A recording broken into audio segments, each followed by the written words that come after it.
Network. We appreciate all of you who are with us live here in the House of Justice. We appreciate all of you that are joining us online from wherever you are across the country or around the world. And we thank you for being with us. So we always appreciate you so much. So we ask you give yourselves a big hand for being with us tonight. I'm attorney Michael Hardy, General Counsel, Executive Vice President of National Action Network. Reverend Al Sharpton is the president and founder of the National Action Network. W. Franklin Richardson is the chairman of our board and also the senior pastor at Grace Baptist Church.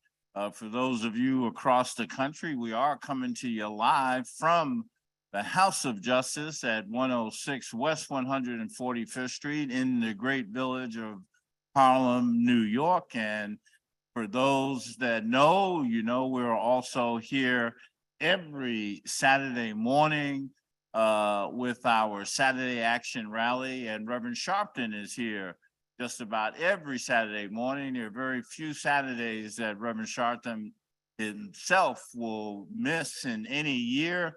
And we have been doing it for 32 years now as the National Action Network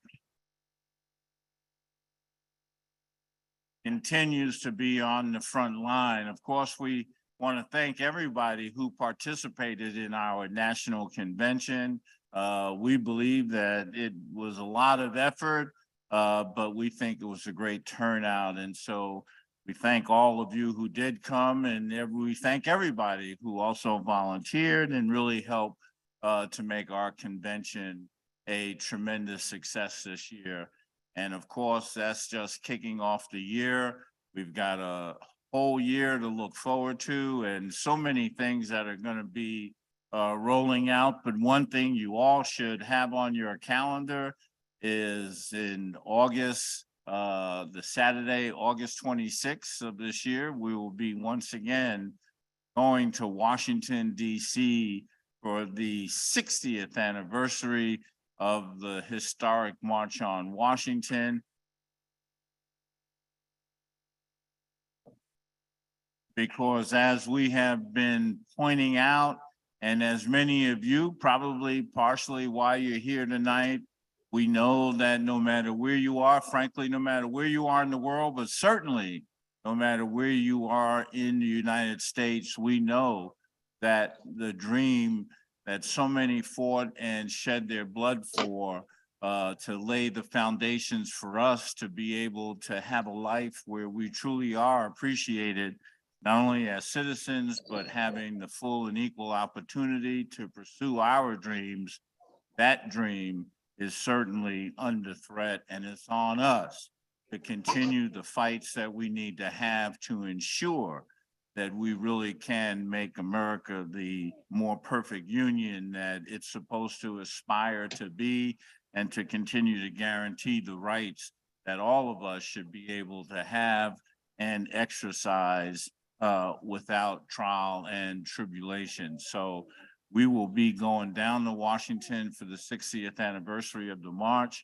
You want to stay tuned, stay informed about that, because we intend to be there in big numbers and to make a statement that needs to be made to the world and to this nation that we are here, because there are lots of things that are going to be coming up. And of course, let's not forget that next year in 2024, we're going to have a major presidential election. And, you know, a lot of people out there is talking about, you know, Trump and Biden, but be careful, because you're going to really start to see, and I believe Reverend Sharpton has begun to even hint on this, you're going to begin to see those that are going to attack the president of the United States by trying to say that what they intend to do is reelect Biden so that he can resign and let Kamala Harris become the president of the United States. And they're going to try to use that to scare people. So we're going to have a lot of work ahead of us. and we need to be ready for that. So it's going to be a rock and rolling year, and we hope that you all are along for the ride. Once again, want to welcome all of you that are with us from all over the country. Legal Night is the last Thursday of every month, and Legal Night itself is in its 13th year, and we're so happy about that.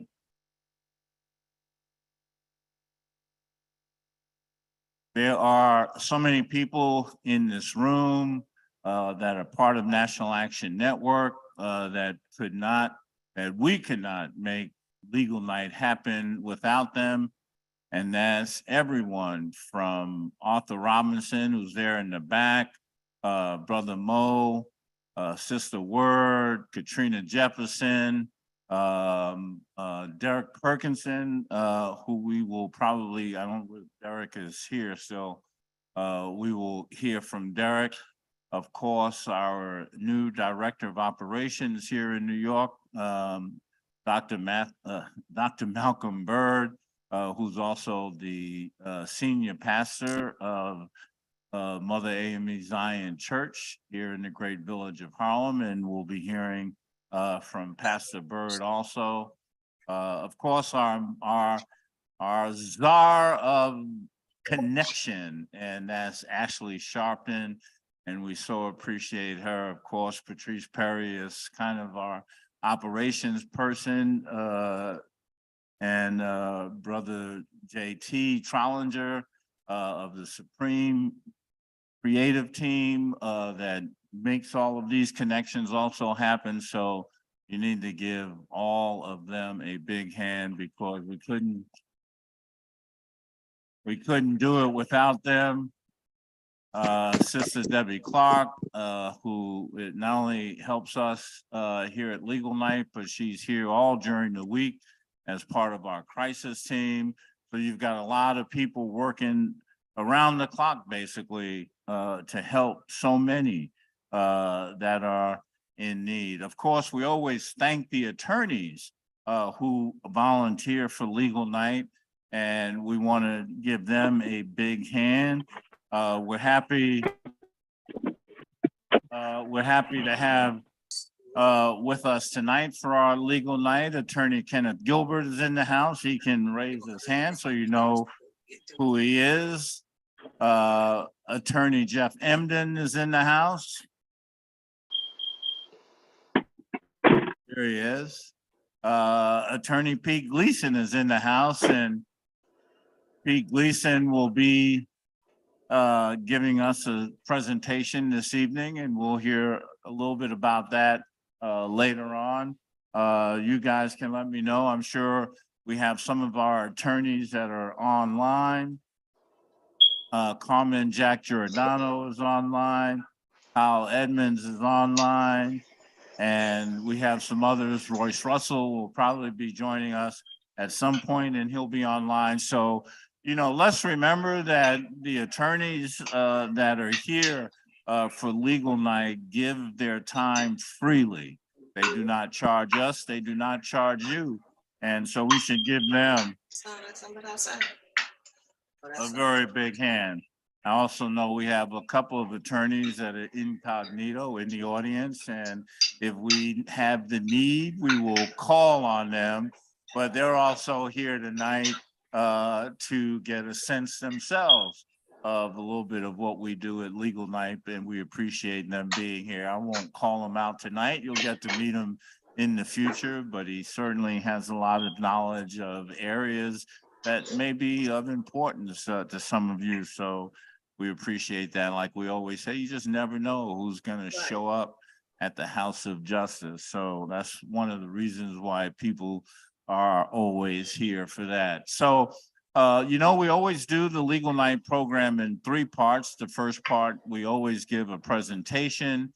The second part of our program is the Q&A and the chance for you that are here and those that are online to be able to ask their questions of the attorneys that are here. And then the last part, which we can also now do because we're back live, we try to leave some time for the attorneys and those of you that might have questions that you need to speak privately with one of the attorneys, we try to leave time for you to do that.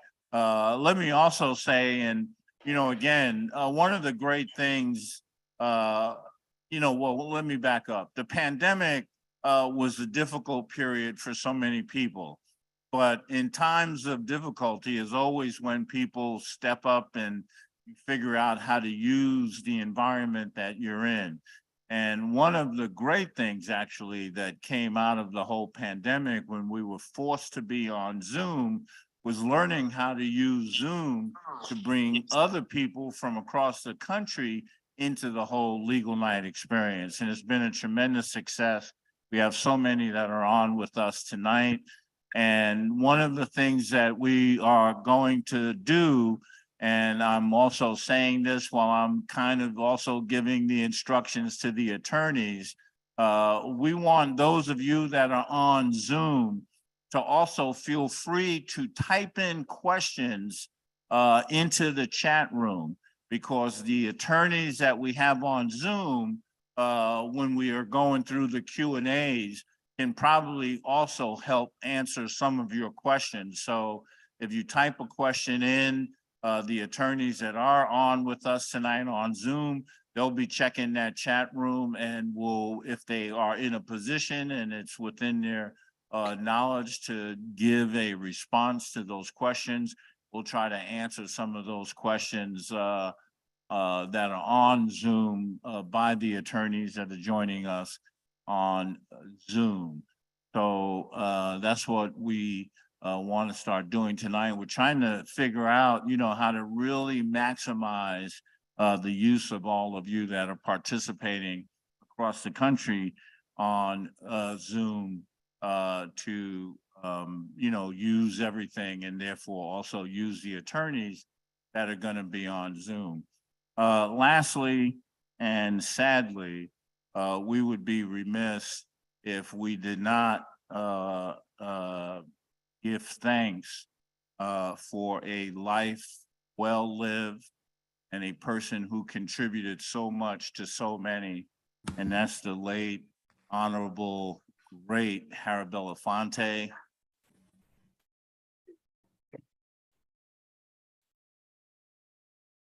And, I don't need to stand here and tell you his story. You all know his story, and also that he was a great friend and benefactor to Reverend Al Sharpton and the National Action Network.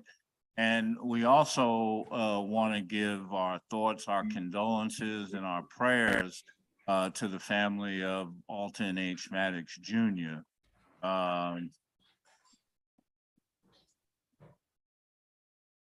Alton was an attorney who was very much a part of this struggle, and in the 1980s, when this new movement was beginning to emerge in the United States, birthed right here in New York, Alton Maddox, Vernon Mason, and Al Sharpton were at the core of bringing all of that and making all of that available to the people across this country. And, his loss will be felt, as in all movements.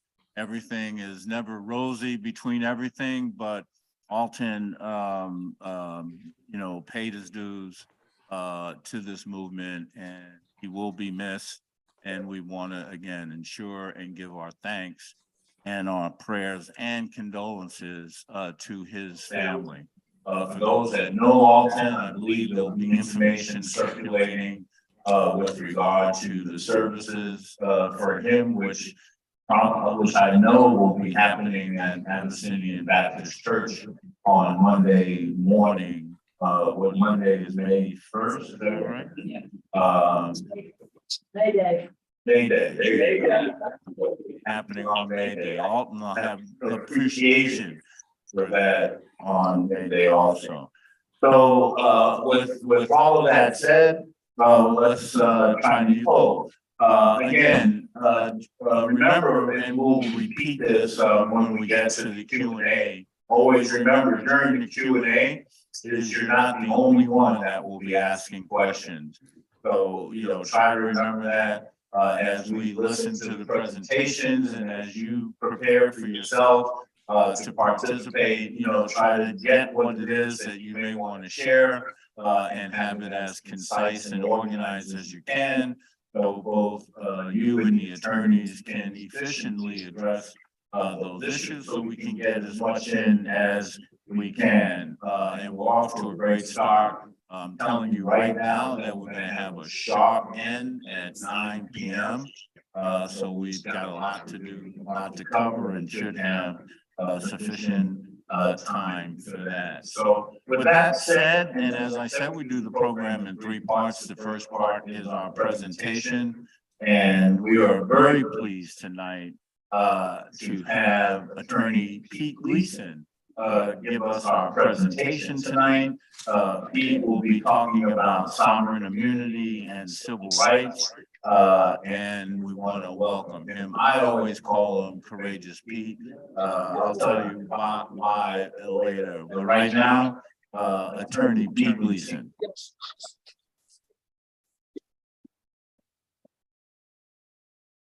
Thank you, Attorney Michael Hardy, and good evening, ladies and gentlemen, brothers and sisters. It is a pleasure to be here. I do have to let you know a secret, though. I had a very bad, I got a decision that was just defied logic. And I was going to start off with the presentation and forget about mentioning that, but on the way down, driving here, I was scanning through the radio station. And Gladys Knight came on and she sang to me. She said, "You got to make the best of a bad situation."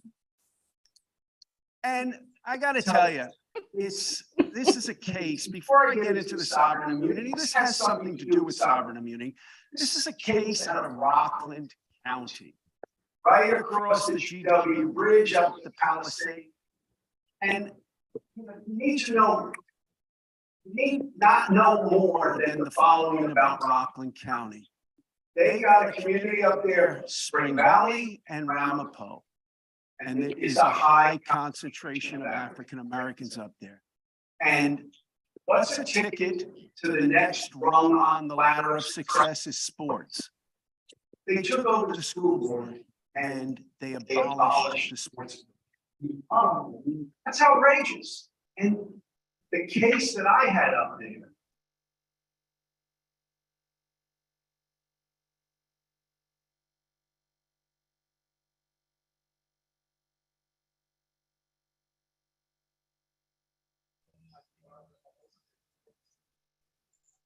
can't hear him.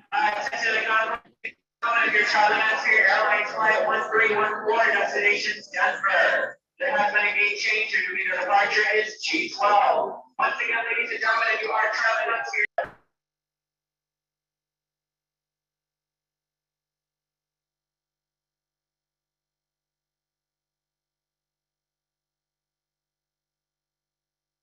For all ticketing confirmed guests, airline 42, destination Chicago.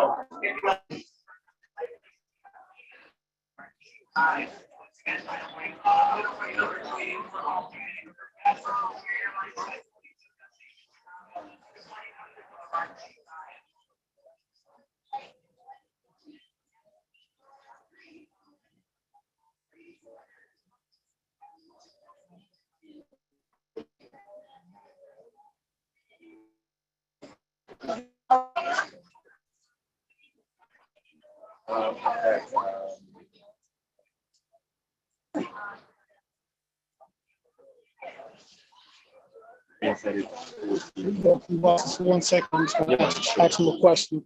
Be right back.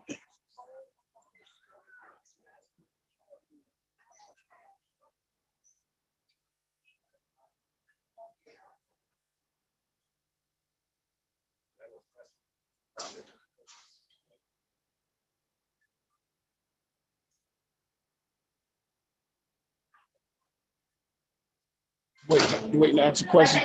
Yeah, I got the, It's an injustice against all person of us. we supposed to go to G4 in Indiana, but I guess Oh, it's still shit, over they got here. two over there. What is sovereign immunity?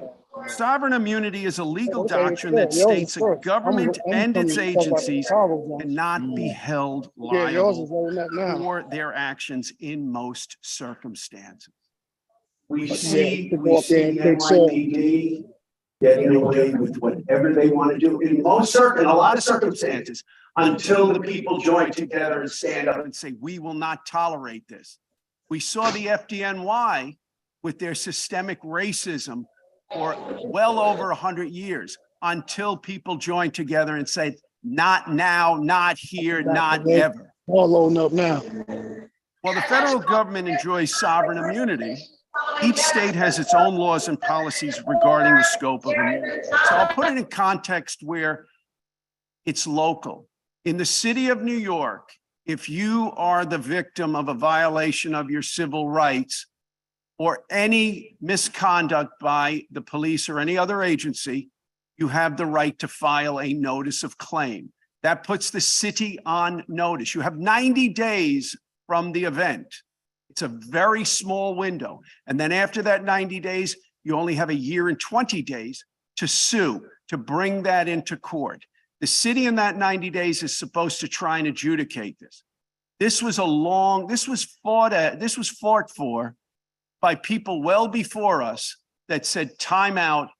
If there's misconduct emanating from the city of New York, we have to hold them accountable as the city, not as the individual, because individuals are all empowered by the system in which they work.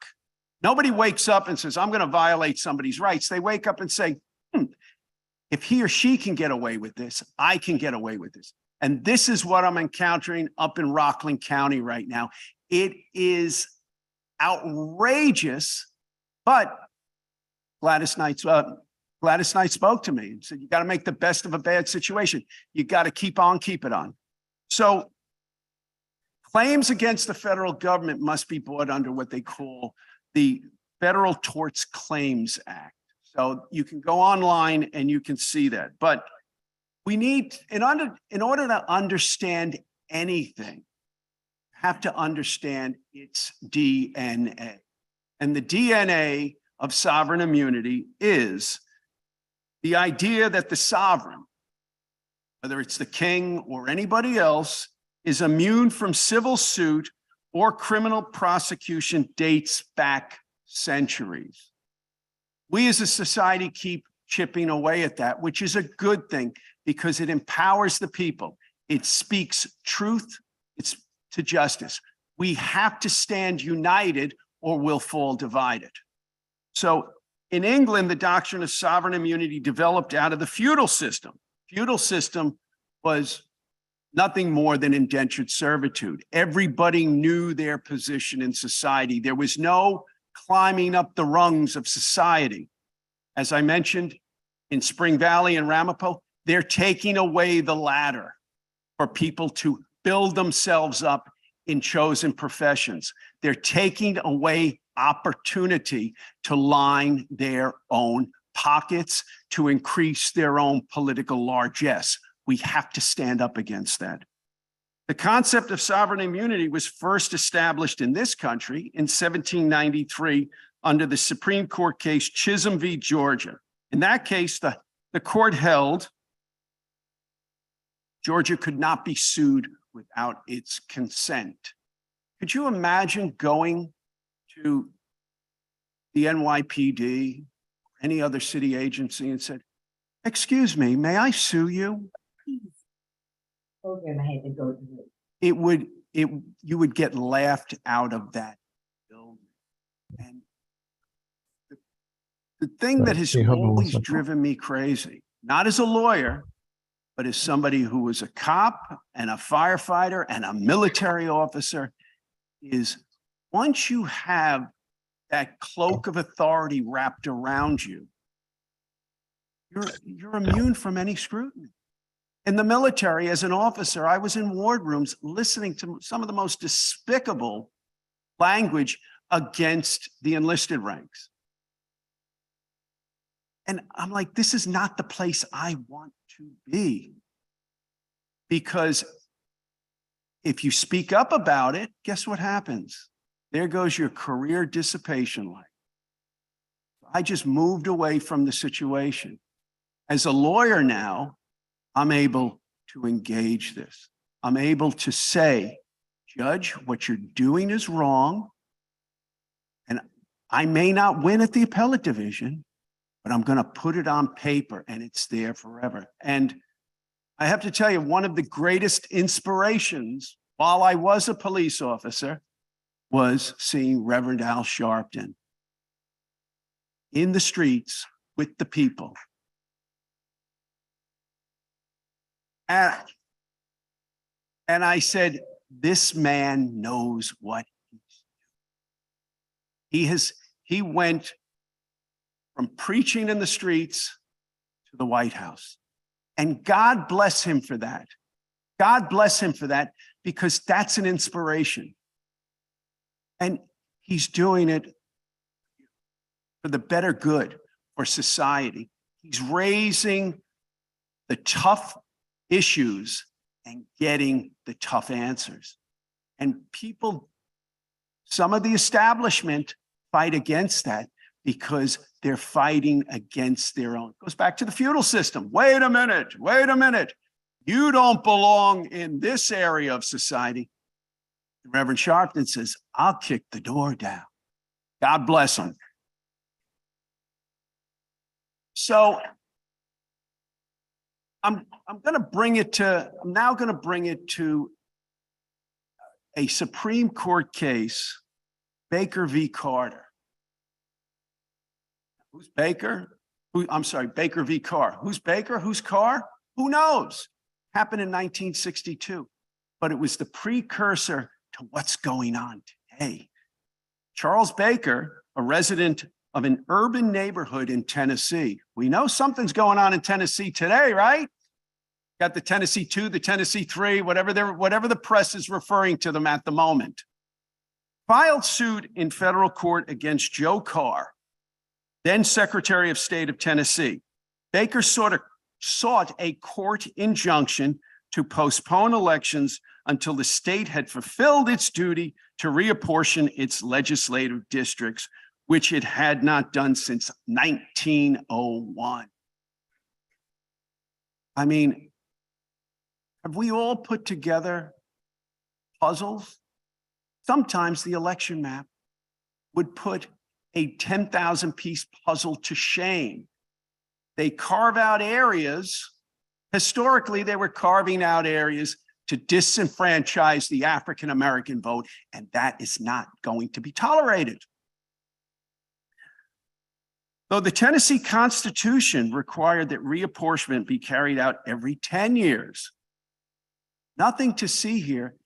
It's beyond sovereign immunity. It's we'll do what we want and you'll like it. That's what they told me up in Rockland. And I just got the decision today. Sorry to sound like a broken record. I'm hopped up about this. Baker's claim was based on the 14th Amendment Equal Protection Clause. Baker argued that because of population changes in the state, specifically migration to cities, his vote in an urban area had much less weight than of a voter in a rural district, thus constituting a disbasement of his vote. So he's getting diluted. And he said, wait a minute, my vote is getting diluted. We need to do something about this. So Baker v. Carr opened the door to judicial review of the redistricting process. We're going through that now. And sometimes redistricting is just and moral and shows, as Dave Dinkins said, that great utopia. And other times it's not. In Rockland County, they are redistricting to favor the white upper class. And that is wrong. What are they afraid of? They're afraid of losing their little slice of control. And And what is that? I mean, if you look at, put it in context of the Vietnam War.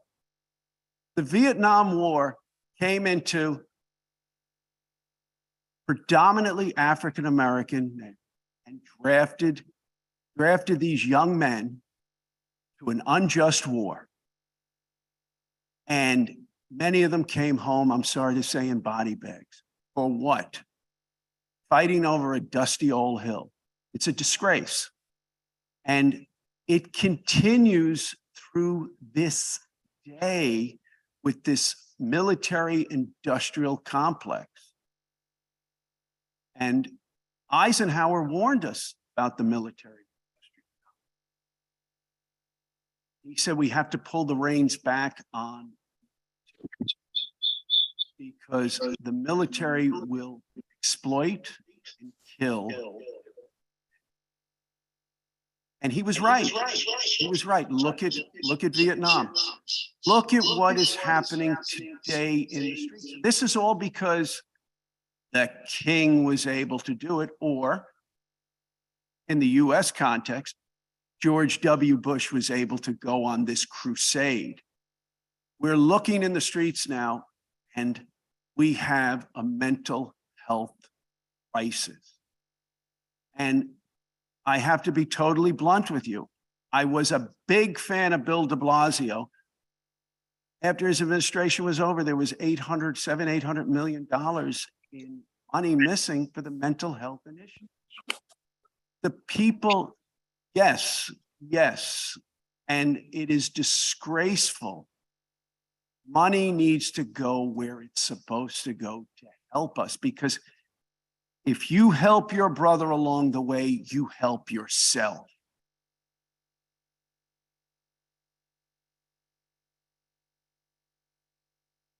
We have to always be suspect of most of the time it's the man in charge. You walk out this door, you make a right, it's Malcolm X Boulevard. What did Malcolm X say? We didn't land at Plymouth. The rock landed on us. And he was right. He was right. And you look at, what is it, 50 years later, they're finally coming to terms and finding out the truth of what happened when he was murdered. And there was, guess what? NYPD involvement. But nothing to see here because they have sovereign immunity. And it's not necessarily in that context, but it's the umbrella that they cloak themselves in. One of my heroes in life was William Moses Kunstler. I met him while I was a police officer, great civil rights, great. And the one thing he told me when I decided to go to law school, I said, do you have any advice for me, Bill? Everything is relevant. Everything. He goes, if you can jam that into a court proceeding, it is relevant. Connect A to B to C to D, you'll get to E. And he goes, make everything relevant, because behind every pile of money, there's a group of people that were exploited so that individual make that, bar none.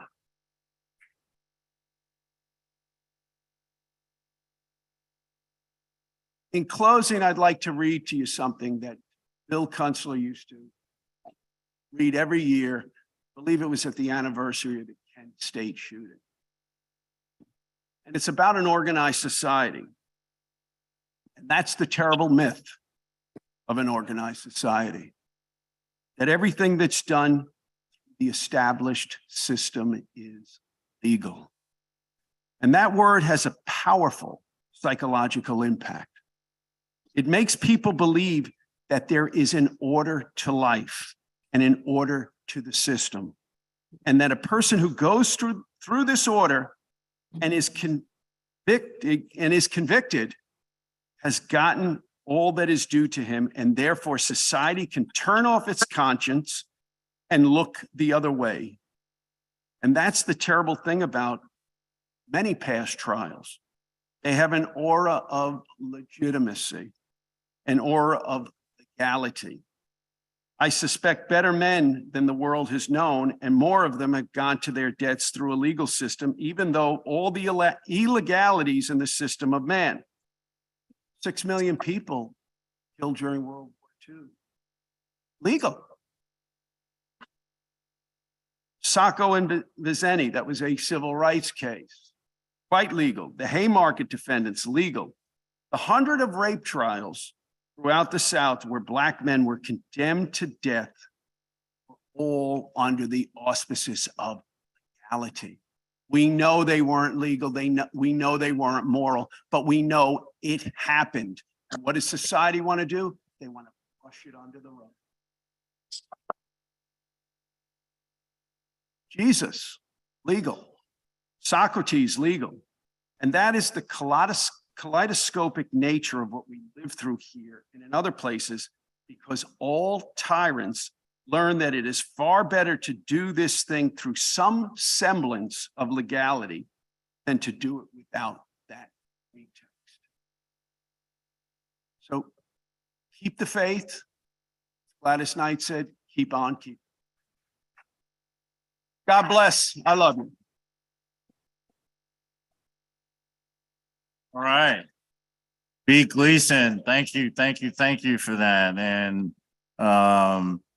you know, he did call out William Kunstler, who was truly one of our great litigators and was very involved again with National Action Network. Reverend Sharpton, Attorney Maddox, C. Vernon Mason is a very, very famous court situation during the whole marches here in New York when they were shutting down the city, demanding justice, when, you know, there was a huge situation that broke out in the courthouse, and it was Kunstler, Mason, Maddox, and Sharpton all in the middle of it. And I think all of the attorneys got arrested along with everybody else. So there's a lot of good things to remember with regard to Attorney Kunstler.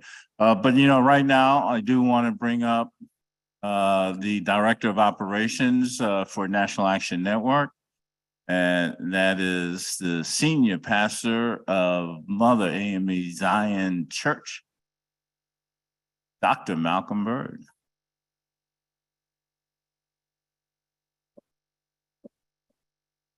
Good evening, National Action Network. To all of you, my brothers and sisters who are here present, and those of you who are watching on various social media platforms, we're so glad you tuned in this evening to Legal Night.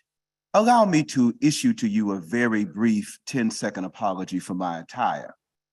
The gentleman in my block who came to me this morning indicating that he'd come up on his day to move, family's moving him south, and he needed some help to get some things together.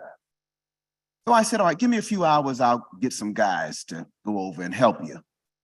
Needless to say, the guys didn't come, but the need was still there.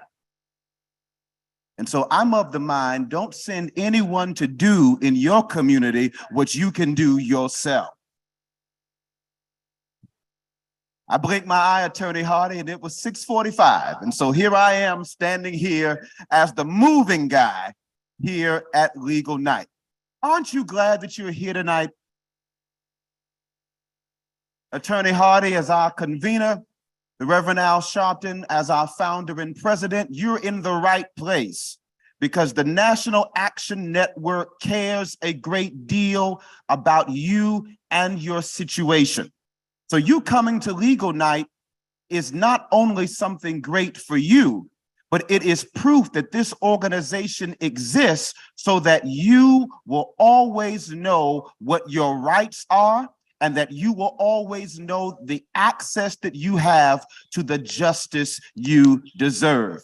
These great, that deserves a round of applause. Right on, right on. These great attorneys here this evening, here on the stage, and even those who are incognito in the audience tonight, have proven their dedication to ensuring that people have the help and the assistance that they need. So take advantage of this opportunity this evening.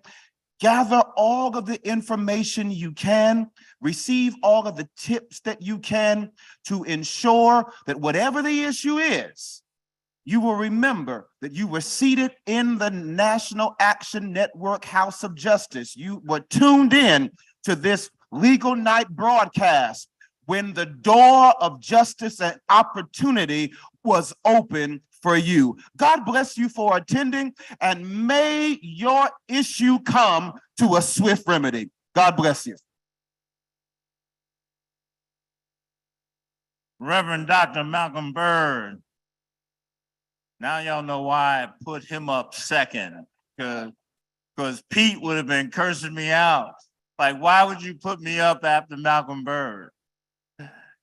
There's always a method to the madness. We appreciate Malcolm. Malcolm is new to the staff and he really brings a tremendous amount. And we're just so happy to really have you as part of the operation here, Dr. Byrd, and look forward to all that you're going to be as part of National Action Network. Thank you. All right, Derek Perkinson. Derek Perkinson heads up our crisis team. His partner is sitting out there, Debbie Clark, and Sister Word in the back always does a lot of the lead work, but I don't want to take all of Derek's thunder. So Derek Perkinson. Thank you, thank you, thank you. Good evening, National Action Network Legal Night. I'm gonna get Hardy on the way home for letting me go behind Pastor Byrd. No, that's well said. Pastor Byrd hit a lot of things on the head. I'm Derek Perkinson, Crisis Director and the New York Field Director for the National Action Network. And I thank Reverend Dr. Al Sharp and Attorney Hardy and all those who signed the papers 31 years ago for us to be an organization to do what I love to do every day, and that's to help people in crisis. So I just want to go over little things we do in the crisis department. We're always looking for volunteers to help.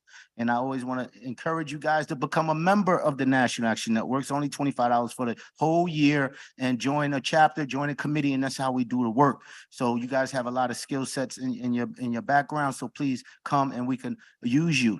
So as far as the crisis department, a lot of people are here, a lot of people online. You guys spoke to me, or Debbie, or Katrina, or one of the crisis volunteers. So a lot of people, we're trying not to have repeat callers on this call because we're trying to service them in the background. So we are operating on a 4-step crisis operation, resource referral. The first resource is what we have here, the Legal Night team. You speak to an attorney if you call for assistance and guidance. We don't call it a consultation. We call it a conversation, and that's very important because we do not guarantee they'll take the case. They hear the facts of the case and they make a determination based on your facts. The second step is to connect you with a local NAN chapter. So a lot of you here in the audience are from New York, one of the 5 boroughs. We have a chapter in every borough. So you should be connected to a chapter in your borough. You can always come here to the House of Justice, New York City chapter right here, 106 West 145th Street, and we'll service you as well. The third step, first step, get you in touch with an attorney. Second step, connect you with the local NAN chapter. The third step is to connect you with the local elected official. This is our civic engagement piece. This is very important. We get a lot of calls from all over the country. You will be surprised at some people who don't know who the mayor is in a town. And as well as other elected offices there. So we try to get them to do some of the work, find out who is your local city agency, city council member, assembly member, state senator, and we go from there. The fourth step and most important step, being that the National Action Network is a faith-based organization, we try to get you guys to connect to your local clergy. And this is really for those outside of New York State. A lot of clergy and pastors and reverends have different relationships with elected officials and government, so they could possibly help you also with resources. And that also, the fourth step is clergy / community-based organizations. Nowadays, the federal government, the state government, the city are giving a lot of money to community-based organizations for cure violence, domestic violence, a whole host of things. So we like to plug into those organizations that already have the framework in place and they're already doing the work every day. So you guys are always welcome to join, be a volunteer. We can use you. It'll be 1 or 2 calls a week. I promise you. unless Debbie send you 2 extra, but it's 1 or 2 calls a week. And you can handle 1 or 2 calls a week. We really appreciate it. We get hundreds of calls a week. So thank you, thank you, thank you. And if you want to join and volunteer, you can call 646-659-9850. That's 646-659-9850. That's my direct dial. Or you can always call 877-626-4651. Back to you, Attorney Hardy. All right, thank you, Derek, and also thank you for, we should not forget to give tremendous thanks to the coordinator and the liaison to Reverend Sharpton here at the House of Justice, our dear sister, Katrina Jefferson.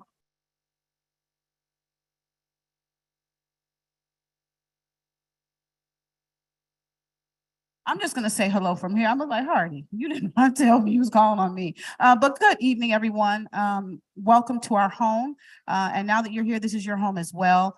This is the first of many nights, I hope, or days or instances where you'll be here with us, whether you're here to get support or you're here rendering, giving other support, or if you just want to come here and sit and absorb, we are here for you 6 days a week. We are open, and certainly the last Thursday night of every month is Legal Night, where we are honored to not only hear some of your cases, your challenges, and to provide resources and support wherever we can. So 6 days a week, we are responding here on the front end to calls coming in from across the country. And so we're happy that our New Yorkers, our New Jersey family, our Connecticut family, that's my child who's most of the time hollering here in the space. But we're here to really be of service to you, and not only to you, but if you know people in other states that need assistance as well, they're more than welcome to call our 877 number or our 212 telephone number in order to get connected to the resources that we have. And that's what I have. All to right. share for this evening. Trina Jefferson, thanks so much. And Kitty, you keep hollering. Reverend Sharpton will tell you that you gotta holler to be heard and get what you want. All right. All right, ladies and gentlemen, and all of you that are with us online, this is going to be your moment in the program. So this is when you get a chance to speak to us, ask us questions, whatever it is that's on your mind. Again, we know that there's going to be more than one person coming to the mic or asking us questions online. So try to be as concise as you can so that we get the information we need to try to answer you. Also, again, remember that there are people that are going to be coming behind you. And also remember that there are a couple of things that you want to do. One is you just want to keep in mind, we know how when you are in an adversarial situation with someone that you might be suing or has sued you, or there's some other dispute going on, you may not have the best thoughts about that person. You may not even have nice things to say about them. We just remind you that this is a public program. So please try not to use names, only because we don't want you to have any additional issues, because somebody could say that you said something that was not only not true, but defamatory. And so just keep that in mind, you know, when you're speaking. Don't create problems for yourself. And as I always remind everyone, you know, if you just committed a murder around the corner, please don't confess it publicly. Got a few attorneys here that you can talk to privately about that. Or if you did something else that you shouldn't confess publicly, you should do that. So again, this is going to be your moment. We want to, again, urge everyone who's online with us. We'll be calling on some of you who are online, but we have several attorneys that are also with us online, and we want them to be able to respond to some of your issues. So feel free to type your questions into the chat, and the attorneys online will try to answer some of those questions. Who do we have with us online? No, I'm the attorneys. All right, Carmen Giordano is online and Kyle Edmonds is online, and of course, they bring their greetings to you. We may hear from them when we hear from some of the others that are online. And then lastly, I just want to say, always remember that having a conversation with the attorneys that are here, all of the attorneys that are here are volunteers. They are not employees of National Action Network, and having a conversation with attorneys does not constitute an attorney-client relationship. So we just always have to add that little legal bit in. Of course, I'm an attorney and I am an employee of National Action Network. But if you think I do something wrong, then here is what you do. You write a very clear letter to National Action Network expressing what I did wrong, and you address it to Arthur Robinson at National Action Network, because he's responsible for me. So he will be the one that you will drag into court, and he will deal with it. But hopefully none of that will happen.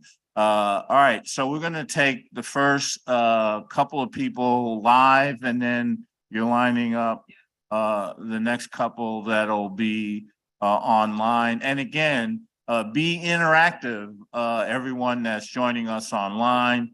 So feel free to type some of the questions into the chat, and Attorney Giordano and Kyle Edmonds will help us answer some of those questions. Good evening, welcome. Good evening. There's a lawsuit about to happen right there. Arthur, Hello. want to raise your hand? Just kidding. My name is Shakima Harris, and my daughter, she's a senior at Capital Prep Harlem. On March 2nd, she was harassed not once but twice by the janitor. He verbally assaulted her. Afterwards, he waited at the school for her and another fellow scholar, and he attacked the scholar not once but twice. We went to the police. The school wouldn't give this young man's information. And then they decided 2 weeks later to not only suspend but expel the 3 kids after we began to ask questions about the ordeal. This is Keisha Bishop. Her son was well. He has a IEP. He was suspended and expelled as well after we began to ask questions about and give pushback about what was going on and what they did with our children.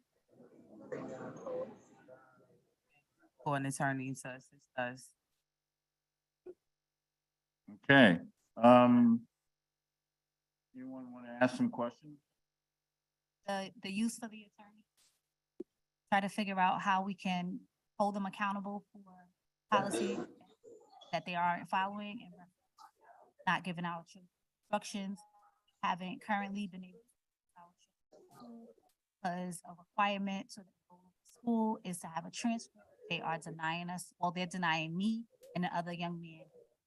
The transcript, it's also gonna put our children in unsuitable situation. Currently, they have been getting no instructions for the last month, which will cause them to lose all of the effort that they've put in from the beginning, which means that they're gonna lose a whole grade if we are deciding to take them out of a school and put them somewhere else.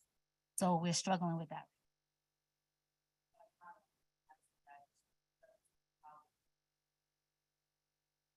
All right, Jeff, you want to ask some couple questions? Hi. Okay. Was there a suspension hearing? So we were told that we had to, it wasn't a suspension hearing. It was basically, when you say suspension hearing, are you saying like, were they given due process before the suspension even came about? Right. Well, didn't you have the right to go attend a hearing and regarding your children? After suspension? they were suspended, and they were, long-term suspension was already implemented. We had a hearing for the expulsion. That's the only Okay. hearing we A- had. And what happened at that hearing? Our kids, yeah, the bias, our kids basically fell.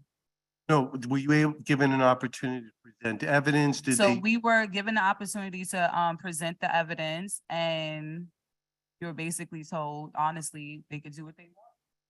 However, evidence that we were able to provide to them, they took no acknowledgement to it. Okay. All right. If you don't mind, I'll talk to you at the break, okay? Get some additional information, right? All right, good evening. Hey, good evening. My name is Megan Buckley, and I'm a member and contributor to NAN for almost 3 years now. For the past 5 years, in my free time, I've built the structure of a music publishing startup. I pay for it all by myself, and I've already copyrighted most of the songs. I manage a small group of collaborators in New York City, Switzerland, California, and Virginia. And this summer, I'll also be sponsored by New York City for the second summer to have youth workers work for me remotely from the Boys and Girls Club of Queens through the SIAP program. I work within a very low budget with day jobs as a part-time soccer coach and part-time tutor. And I'm here to see if anyone could assist me with some questions I have in entertainment law and also with some contracts that I've started, but I need help finishing. If not any of you, then I welcome any referrals that you could give me to someone who could work with me. I'm willing to work with someone short-term, but the best case scenario for me is that many people will enjoy this music that I will release from this music publishing startup, and I'll end up needing someone who I can rely on and trust long-term, kind of like Attorney Hardy. So thank you for your consideration. All right, thank you. Anyone? Thank you so much. All right, and also, Patrice, we can also have her speak with Amber McKenzie. So we'll make sure you get both of those connections. David Smith. All right, good evening. I come here because I'm sovereign to New York State government and under tribal and local government under states under 1619 projects under John Smith. I am the sovereign under the gospel of Jesus Christ, 1066 under the Magna Carta. So I'm trying to look for help because I have all my credentials of my trustee papers and trust to show the powers of the trust of the United States government. For everybody elected, they are elected by a board, but I've been elected by birthrights of Right. New York State of 1066. Okay, And that and you're trying to ensure that you can right now, maintain and establish your sovereignty. my sovereignty and things been doing my institution of my name and my family name. Right. So I am here to protect that sovereign right and that identity of that tribal and the Okay. traditions. I understand. So let's, during the break, we can speak more about that, and I don't know if that's exactly you were speaking some of it. Okay, all right, and Attorney Gleason will speak with you also. All right, I want to just pause 1 second. Yeah.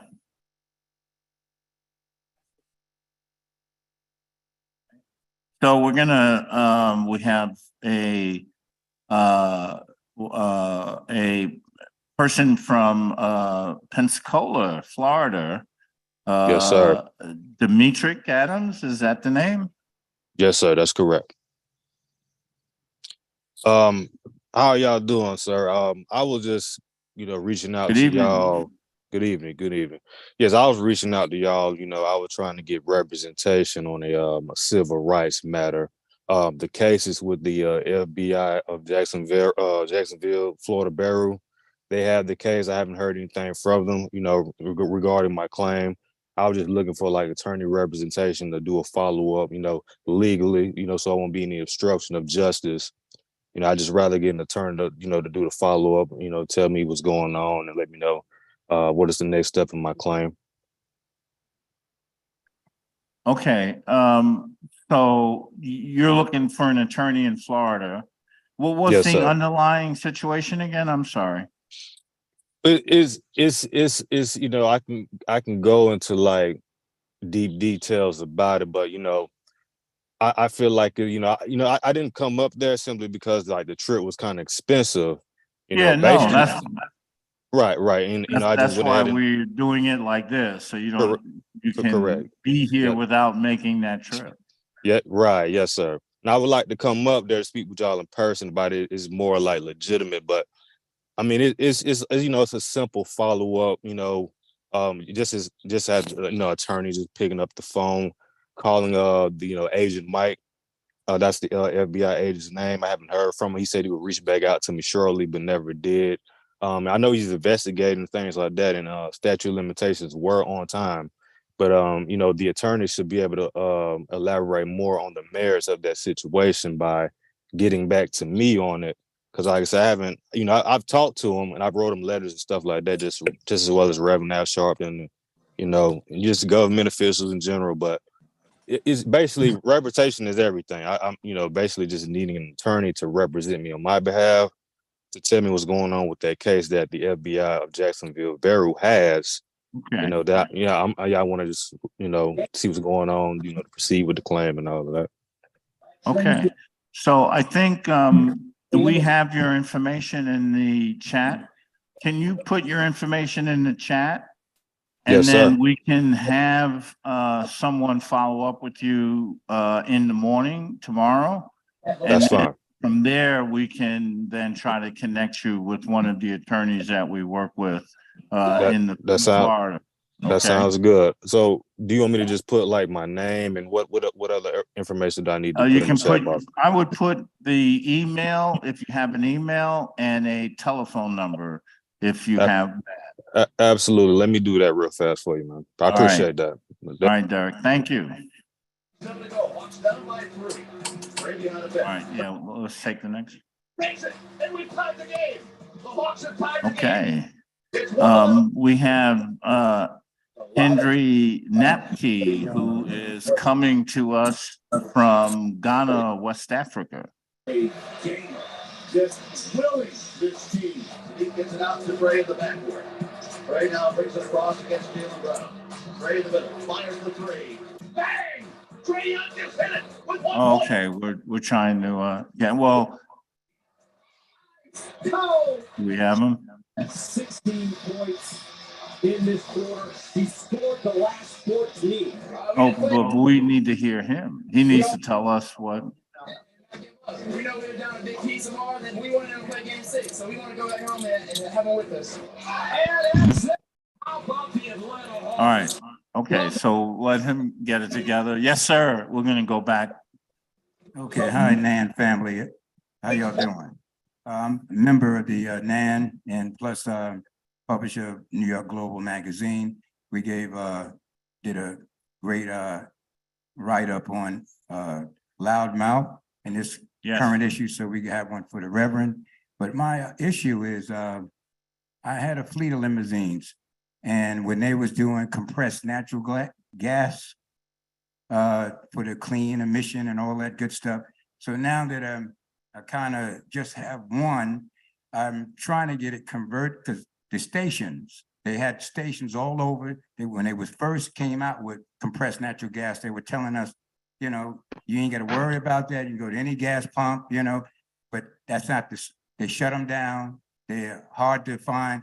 If I run out of gas, I'm in trouble because no one really has compressed natural gas. So I took it back to my mechanic, said, listen, I can't deal with this, convert it back to regular gas. They can't find the parts.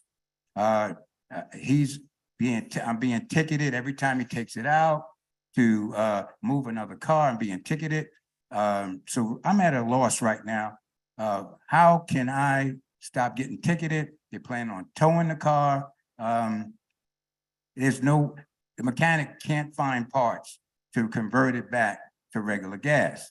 So I'm between a rock and a hard place. I'm getting tickets all the time. Every time we bring it out, he's getting tickets. Right. So who can I? Have you spoken with the dealer? The dealer, It's my car. Why would I talk to the dealer? Well, I mean, in terms of possibly finding the parts that are needed. Well, the mechanic, I thought, he went to all of the dealers and, because he the one that converted it from gas to compressed natural gas. Yeah, with my permission, so if he couldn't find parts, that's why I'm here saying, what should I be able to do? I don't want to lose the car. I mean, if I have to lose the car, I'd rather give it to Nan, so y'all can have them in private, meetings and have that upscale. So thank you. How old is the car? It's 2011. When did you buy it? Probably about 7 years ago. Okay. And this is just recently the problem? Pardon? This is the problem recently, this recently came about? Yeah. Okay, Because they're not, when they first started out, you could go, how many months? what did you have? Well, probably about, I've been traveling, so about 4 months. I had it with the deal and I come back, still nothing's done with it. I'm getting tickets. Let me speak to you during the break. I have an idea for you. Okay. Okay, I'll talk to you. Thanks a lot. Sure. Appreciate it. All right. Good evening. I am a member of National Action Network. And I do have a question that I'm hoping someone can help me with. In 2015, I sublet an apartment from a man who unfortunately died in 2022. January 2022. In February 2022, I applied for the apartment only to find out it was a Section 8 apartment. Till this day, they have not offered me a lease in my name. Okay. Well, Kyle, can we plug Kyle in? Maybe he can give us some information. If not, Jeff, is that? Okay. Yeah, can you spend Kyle?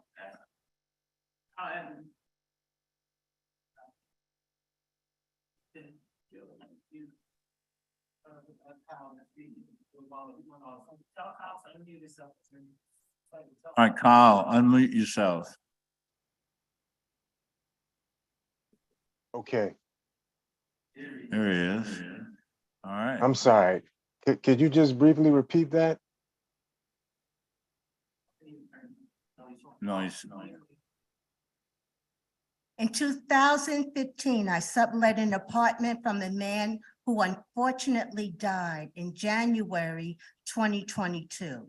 In February 2022, I applied for the apartment only to find out that it was a Section 8 apartment.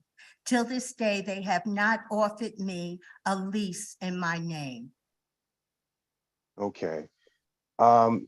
First off, let me just say, maybe Patrice or Derek, someone can give you my information to speak to me directly.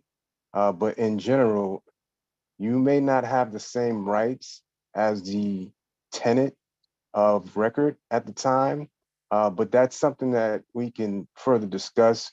A lot depends on what type of lease that you had, what type of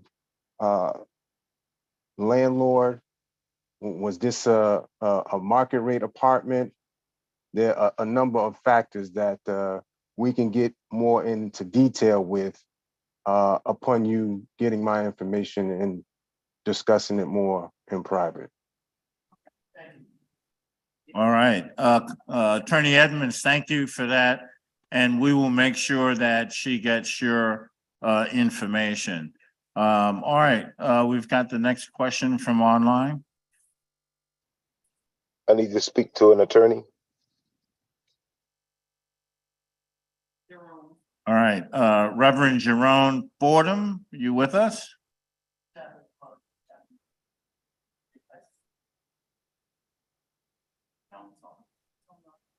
Yes, sir. I'm with you.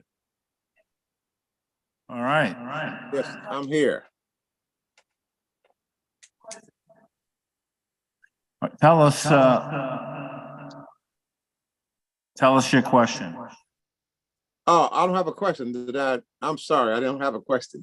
Oh, I'm okay. good. All right. Thank All I'd like to right. speak to the Well, we attorney about a welcome civil you, rights issue. Jerome. Thank you for being with Donnell, us. Minister Yes, sir. Donnell Jones. All right.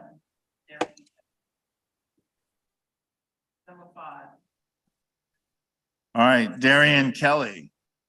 You with us? What is it? Yes, hi, how are you? Oh, okay. Yeah, we are here. I have a question because my husband's general contractor and he had a client who was a police officer. And unfortunately, my husband had a stroke in 2020 and was unable to complete the project. And the police officer used his friends to file criminal charges on a contract, on a civil contract. And the contract also says that in no event they shall be entitled to a trial by jury or go to any court of law. It has to go to mediation and arbitration. And we have been bullied. We have proof that there was no money taken or not spent on their houses. We have all the checks number. And now we are being told by the prosecutor, if we go to trial, we're gonna get rearrested. And we are being bullied by the prosecutor. We are being bullied by the police department. And we just don't know where to go or what to do at this point, because they told us if we don't take a plea, they're gonna put us back in jail, which they already did 3 times. And the Department of License in Florida for my husband, they sent a letter and they said he was in no violations of his license. He has not done anything wrong. And his license are still active as a general contractor. And also the police knew that they were supposed to, if they're gonna charge a general contractor, they're supposed to charge on the money received by contractor. So they charge on the theft statute, 812-014 in Florida. And it was supposed to be charged under 489, but he knew if he charged under 489 statute, he could not file arrest against us because my husband had a stroke and that's what protected his license. He was unable to perform. So we need some serious help here, like seriously. Okay. What part of the country are they in? Florida, Which part of Florida? Port St. Lucie, Florida. Okay, great. Anyone want to ask any follow-up questions?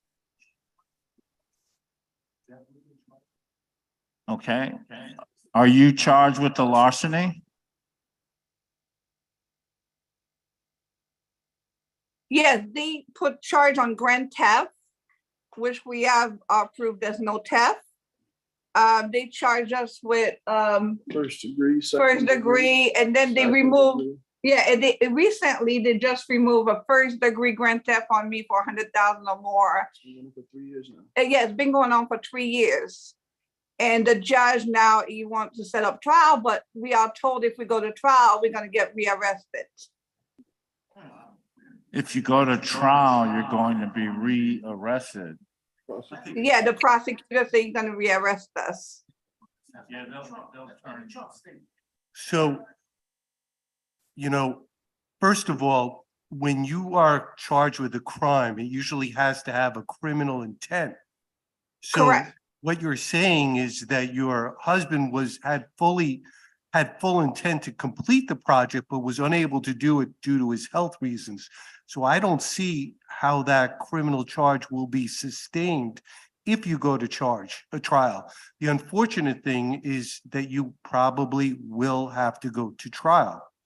The only way that I could see them prosecuting this case, and I'm a former prosecutor, is that if you had a specific money that was used to buy, let's say, some materials, and it wasn't for labor, and that money, that check was designated for it, your husband couldn't complete the project, and he didn't return that money or give the materials over, perhaps they could have a claim that way. Otherwise, I don't see how they're going to sustain that. But you are going to have to basically go to trial and just win it at trial. That's the unfortunate situation.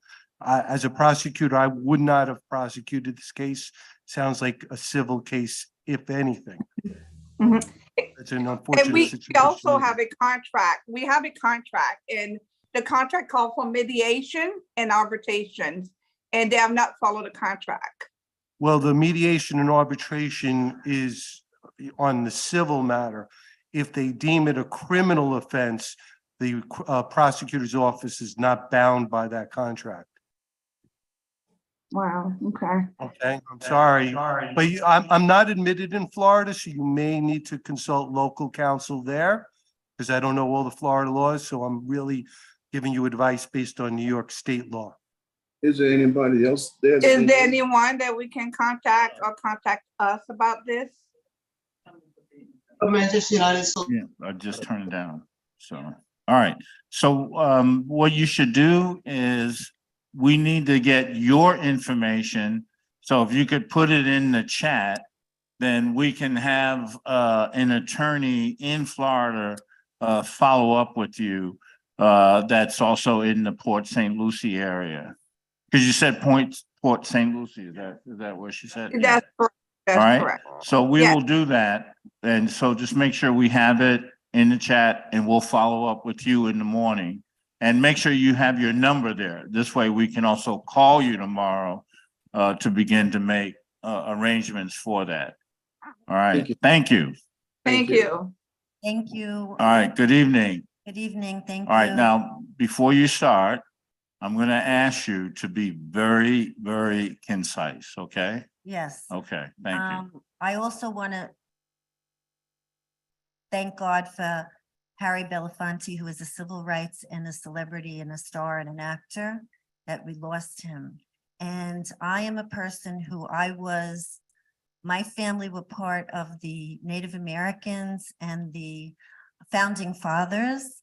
And I owned a house in Throgs Neck, and I'm dealing with organized crime that did not have the American dream. When I came down on the train, the whole world is on that train under one law, and everybody was supposed to speak English.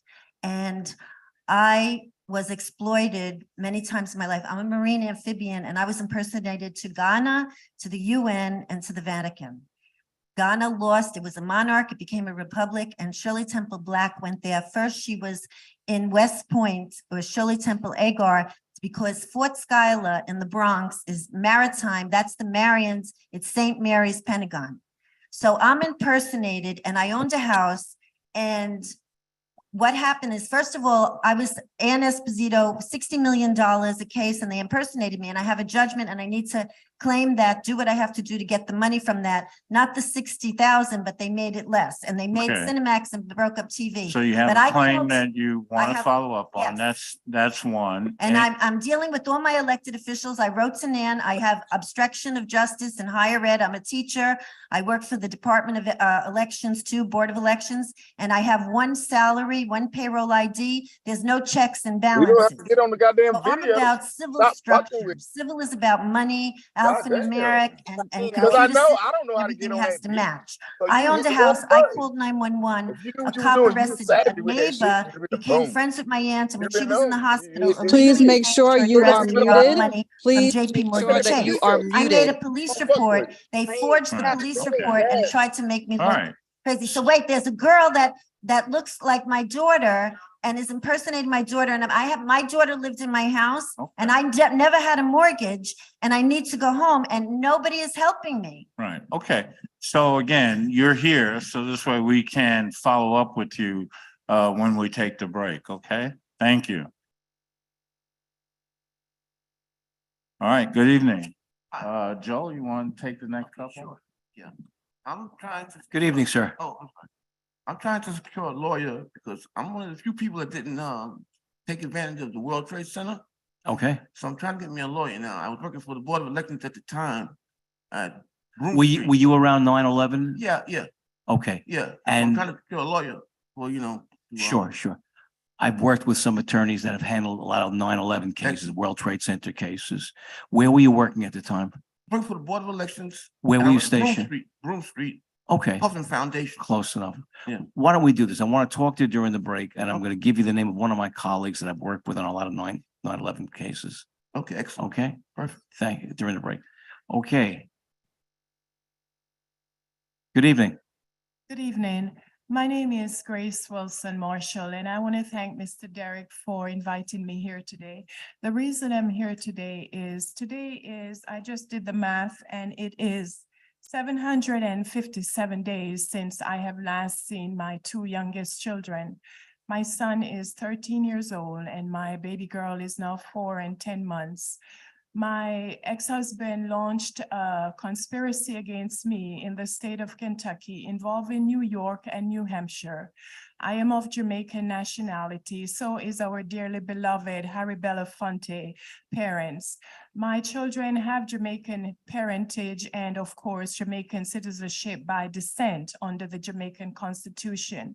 My ex-husband is Caucasian American from Kentucky, and he used my race and my religious affiliation to the Seventh-day Adventist Church to steal my two youngest children. Where are the from me. children living now? I have no idea, sir. Okay. I have not And seen when, my children you haven't seen them in a few years? since April the 1st of 2020. And you lived here in New York at the time? Yes, no, sir. I was in New Hampshire working on my PhD. And because my ex-husband did not want me to leave Kentucky to go to continue my PhD, he framed me by going to the courts and Did saying you that ever, I did you ever report this to the police? Yes, sir. The police are involved. And in what state? Is this in New Hampshire? New Hampshire, and he fabricated lies in the So you UCC. need first of all to find where your children are and to try to get them back. The problem with that is that my husband used, or ex-husband, by the way, used all the stops from this group known as the Resist Refuse Multidisciplinary Psychojudicial Task Force. Do you know where your husband made his last known address? His last known address is in Lexington, sir, and I have- Lexington, Kentucky? Yes, sir. I have Okay. appealed both the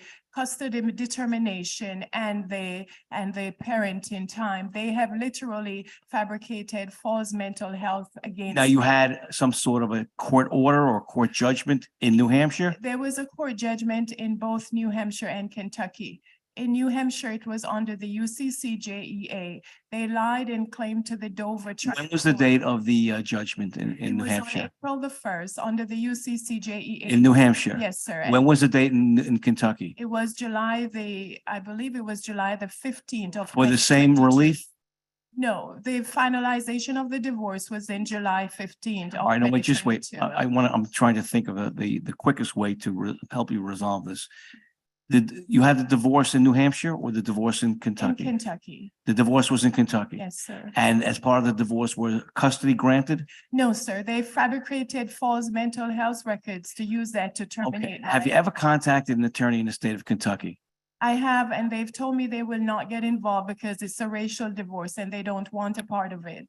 A what? They do not want a part of getting involved because it's a racial divorce. I've never heard of that. All right, And- look, yes. here's what I'm going to give you my card and during the break, I know somebody in Louisville, and I don't know how far that's going to be from Lexington, but at least I'm going to put you in the right direction. Maybe this individual can shed some guidance and perhaps try to help you. Okay, speak to me, please, during the break. Thank you. Okay, good evening. Hi. Good evening. My name is Tanika Stokes. And What is your last name? I'm sorry? Stokes. Miss Stokes, yes, okay. So my issue, I need a constitution lawyer, I believe. My daughter was sexually abused, and I'm sorry, this is really, really deep. And the Brooklyn District Attorney's Office, the ADA who was assigned to her case, he was running for a seat in Senate, and he neglected his caseload. The perpetrator who sexually assaulted my daughter was released on a technicality called 3030 motion. 3030 motion, which I've learned, I've become a lawyer now, I've learned that the evidence had to be submitted within 90 days. He submitted it 98 days late. This happened in the head of the pandemic. I have spoke to every city council person. I made it to the White House Gender Council Committee. I've been on numerous Zooms. I've been on everything. The Brooklyn District Attorney himself, Eric Gonzalez, which I hope he's watching, called me personally to apologize. Here's the thing. You guys have qualified immunity. Qualified immunity that does not cut it. You let my daughter's perpetrator walk and he can never be retried again. Accountability is what I want. If the same exact thing, I have all the records, the same exact thing that happened to Harvey Weinstein's victims, Bill Cosby's alleged victims, happened to my daughter. Racial disparity, our constitutional rights was not adhered to. They didn't care about handling her case. So you're saying, sorry? I'm not prejudiced by a long shot. But if it was a Black ADA who would have messed up a white girl's case, they would have hung that ADA, he would have lost his license, and he would not have been able to run for a seat in Senate. So I need justice. I need someone who knows the constitutional loopholes to get through it. Money cannot change what happened to my kid. Okay. But justice she deserves. And as far as the perpetrator who cannot be retried, my God is gonna retrial him. But I'm retired from the police department, right? And I worked. I'm not dumb and I'm not ignorant. I know one thing is for sure. I can't get him back, but the system has to be accounted for. Unfortunately, it takes negative things to happen to make changes. Something happened to Amber, right? So we get Amber alerts. Something happened to Megan, so we get Megan alert. Well, my Black daughter, Tamia, something happened to her. So let's get this law going. Okay. I need someone. Okay, we agree. Thank you, thank you. You can speak with any of the attorneys during the break. I hope your daughter feels better. Good evening. Good evening. My name is Tonya Boyd. I live here in Harlem, just a few blocks away. I am being terrorized as we speak right now in my home. They are blowing bugs into my home. I live in a rent-stabilized apartment, a rent-stabilized building. When you say they, who is they? Wavecrest Management and you know, these people that are in my building. You that think they're control- harassing you to try to get you out so they can take the apartment and raise it to market rate? I don't think, I know. Okay. I've been staying in a hotel for the last couple of days. Tonight, I'm going to my home, but I'm going to sleep in the hallway in front of my building, in front of my apartment. I can't even go into my own home because the bugs are all over the place. Okay. All right, call me tomorrow. I'll take care of it. I'll do a site visit. Sure. I'll get in touch with Borough President and we'll do it that way. Sure. Call me tomorrow. Okay. Thank you, Derek. Okay, good evening, sir. Yes, good evening. My name is David J. Tyson. I'm a scientist and an inventor. One day I came home and my house had been broken into. I called the FBI immediately. They caught the perpetrators, which were criminals. The criminals confessed to the crime. The judge sentenced them to 7.5 to 15 for breaking in my house, stealing my property, and now the FBI refused to return the property. What can I do? Oh, excuse me, let me add this. Go ahead. I took the case into Supreme Court. Their lawyer, the FBI lawyer said, we have nothing to say, it's your property. So I've been waiting and asking, where can I receive my property? Do you have any paperwork with you? I have plenty of paperwork. With you?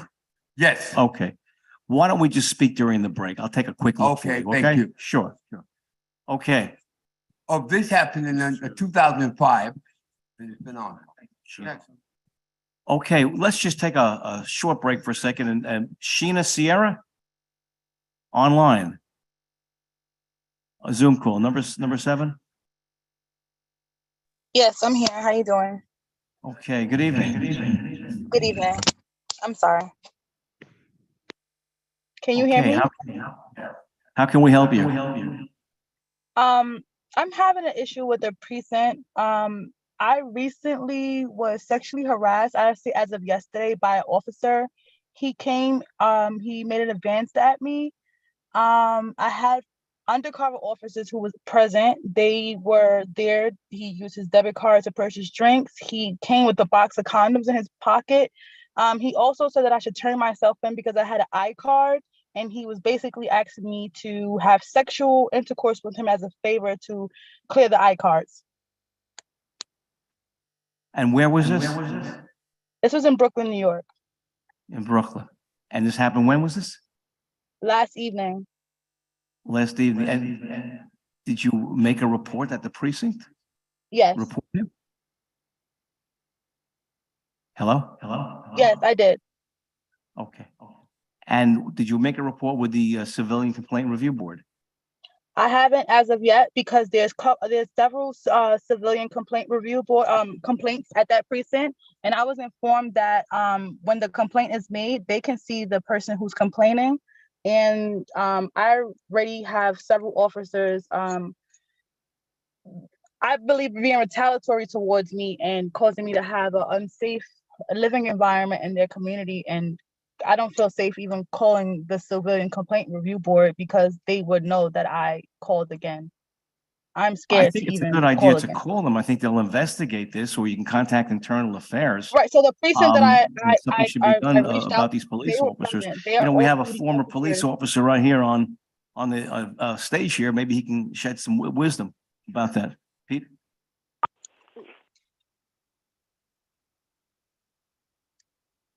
So this happened last night? Yes, Hello, ma'am? yes, can you hear me? I'm still here. Okay, great. So I'm gonna have them send you my telephone number, my cell phone. Give me a call and we can talk offline about this, okay? Okay, Mr. Parkinson should have my telephone number. Should I call him tomorrow to get your number? Sure, my name is Peter Gleason and he will give you my direct line. Okay, I'll give Yes, Derek a call tomorrow. Thank And you. and if I don't pick up, just text me your information. It'll be my cell phone, Absolutely. okay? Thank you. All right, she dropped off? Okay. Okay.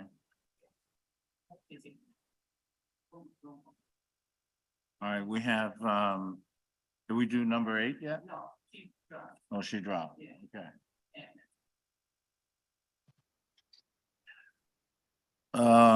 So Ant-Man, number 9.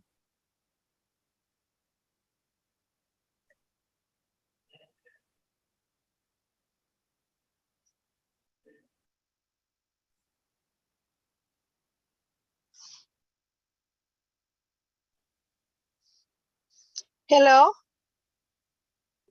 Oh. Hello? Ask you to speak. Hello? You probably need to mute some of the other people.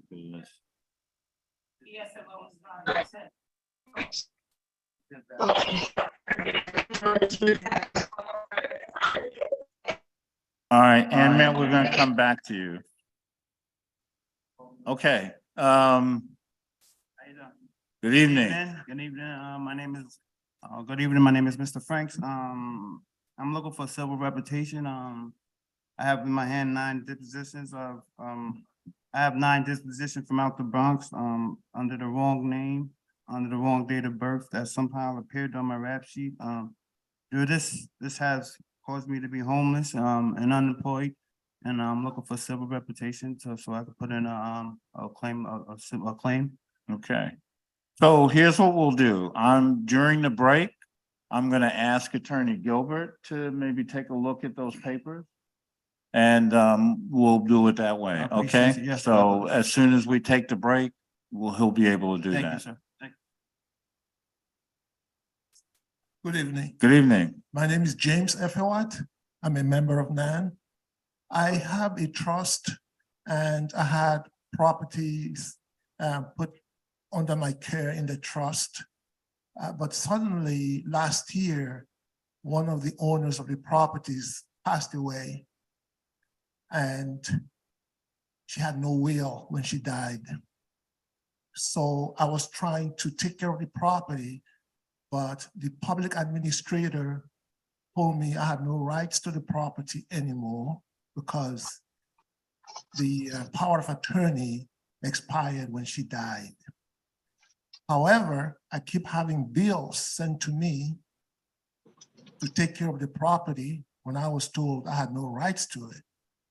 So I need some help resolving this issue. Okay, I think the best thing, again, I believe Attorney Edmonds' number is in the chat. And Mr. Perkinson can give you Attorney Edmonds' number and you can speak with him. Although I would say that to protect yourself, and anyone else can chime in, the bills that you're receiving, you should forward them to the public administrator, absolutely, to make sure that you're protected on that. All right, but we'll make sure that you can reach out to Attorney Edmonds and discuss it in more detail. Sounds good. All right, he's online with us, and Mr. Ferguson will get you his number. All right, good evening. Good evening. Hi, Attorney Hardy. Yes, Speaking sir. Ken Radcliffe. Can I speak to you during the break about Yes, a referral that absolutely. you gave me? Okay, Absolutely, great. Thank you. absolutely. Good evening. Good evening. My name is Ia Blessing Margarita. I live on Staten Island. And in February, I was accepted into a training program run by a community-based organization. From day one, I've been having problems with the program director, bullying, cultural discrimination, cursing at me, using serious profanity throughout the training. And then in March, about 4 weeks into the program, the executive director came and I had submitted on a survey an essay on leadership. For some reason, they were very upset about the essay. I didn't name any names, I just wrote about leadership. And she sent me a letter saying, in the email, saying that she was withdrawing me from the program. She cited 3 things and none of the things that were accurate. I responded and asked her to submit my file as a student, as a trainee, and to also look at the contract that we signed. And I haven't received any response. Basically, she just ignored me and they blocked me out of part of the training is a Zoom training. So they blocked me out of the Zoom training. And I want to contest the breach of contract because they broke the contract and I don't know really how to proceed. The training is held in Manhattan on West 30th, and I live on the island of Staten Island. So I'm not sure if I should file a small claims in regards to this, or if I should do something else. Okay. Do you have any of the paperwork here with you? I have the contract with me. Okay, so why don't we have one of the lawyers look at that during the break, and then they can take a look at the paperwork and give you a more direct answer. All right. Good evening. Hi, good evening. My name is Naquana Presley. Okay, I'm here. I wanted to speak to Mr. Jeffrey Emden. I Okay, was told to speak to him. Hello, how you doing? I have a 19-year-old who was arrested in December, allegedly, for 4 counts of attempt murder on police officers. Okay. It's now, it's April. So far, the lawyer that he has, she don't answer calls. Legal aid attorney, she doesn't answer calls. For my son or I, she barely returns them. It's like she's trying to turn him against me. He told her to share all the paperwork with me. And he told her this several times. And when I asked her for the paperwork, she tells me over and over again, well, I have to check with him. I said, but he told you several times. Also, he's been indicted. He's been indicted over a month now, and I just got the papers today from her. Also, what made this case go further is because he was arrested prior, a year ago, and police officers, they was found lying in the case, so they dropped it. They dismissed the case. And now that officer from that case said he knows my son from a video. Basically, he's involving himself in this. And I'm thinking maybe it's because, he got off. But most importantly, I need a family advocate because, or maybe your representation, which is better, is because if I do change the legal aid, everyone is friends in there. I don't want a misconcept of my son to rub off on the next attorney in there. You Okay, understand? we can talk during the break. Okay. thank All you. right, thanks. All right, let me, yeah, let me just have them stay right there. I'm gonna go to, we have Kevin in Pittsburgh, number 11.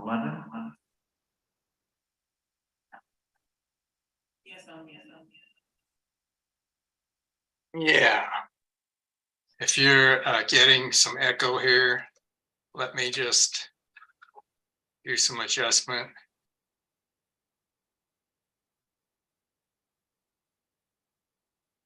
Can you hear me? Yes. I actually, this was in 2006. I actually made a burn care breakthrough possible. And I have a form of eczema. It's called hand eczema, sometimes Pomplix eczema. I spent 4 years and hundreds of hours of my free time between 2003 and 2007, trying to get scientists to check into a phenomenon that I discovered by accident. What I discovered is if you have the hereditary form of eczema known as hand eczema, you can heal flawlessly from burns. So I pestered scientists. I contacted easily over 100 scientists over a 4-year period. And what ultimately happened was people at the University of Pittsburgh, I believe, stole my what essentially was intellectual property.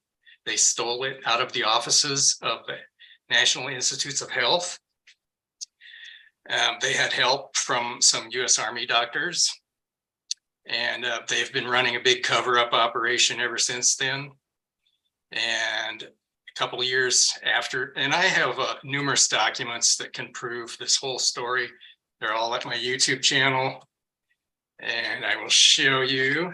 I don't have the exact URL. I don't have the exact web address, but I will show you a search term you can use right here. I don't know if you can see that, but if you want to search for this search term, you'll see a 9-minute YouTube video I have that has maybe just 3 or 4 documents that sort of prove my case. And there's a longer video that basically is a legal complaint, a civil pleading that I wrote myself. I had to write it myself because the injustice done to me is so unusual that I couldn't get an attorney. Can't get an attorney to even listen to me. So I actually have filed a civil pleading in a federal court here in the 8th Circuit in Nebraska. And I'm waiting on that. I'm waiting to see if they're gonna, if the federal judge will accept it. So I don't know if they're going to accept it or not, but I would prefer to have some attorneys. There is the possibility of tens of millions of dollars in contingency fees here. So let me back up a little bit. There's a famous Australian burn surgeon named Fiona Wood who got involved after, a couple of years after University of Pittsburgh scientists, what I believe is stole my intellectual property. Now, the question of whether or not my intellectual property was stolen, it gets into a lot of complicated issues. I understand that. So what I'm suing for is theft of IP and defamation by omission. They are intentionally preventing me from being recognized publicly for the good deed that I did for humanity. It is a significant burn care breakthrough. So I have 2 possibilities there legally. If the court says, no, you didn't own intellectual property, then okay, fine. I still have the defamation by omission that I'm gonna be alleging. So I just would like to get an attorney. Once I get into court, you know, I don't know how to respond to a motion to dismiss or a motion to move the case to Right. Pennsylvania or Texas. You know, I don't know that stuff, so I would much prefer an attorney.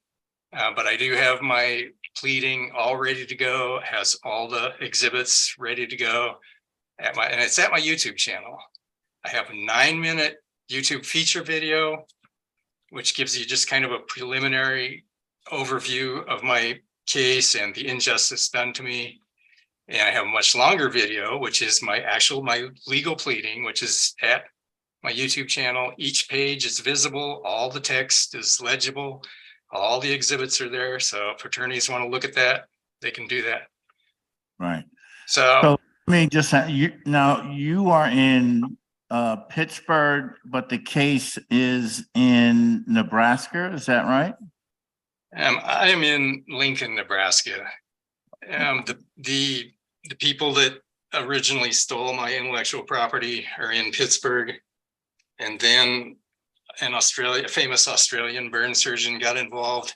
And the way that she got involved was she threatened to expose the original intellectual property theft. She threatened to expose the fraud that was going on. You know, so the fraud was that you had a bunch of scientists at the University of Pittsburgh who were publicly claiming that they created this burn care breakthrough of spray on skin on their own. But in fact, they used some very simple ideas that I had relating to sweat glands in the skin. I'm not a scientist, so Right. my intellectual property Kevin, itself. what we're going to do is Attorney Pete Gleason, who's with us tonight and spoke earlier. If you put your information in the chat, then we will be able to give that to Attorney Gleason and he'll be able to follow up with you tomorrow, okay? Yeah, all my contact information is at my YouTube channel. So my email is there, no problem. You can contact me there. Okay, keep it up for a second. You want to maybe take a. You want to take a picture of it? Yeah. Yeah, he's going to take a picture, so keep it up for a second. Yeah.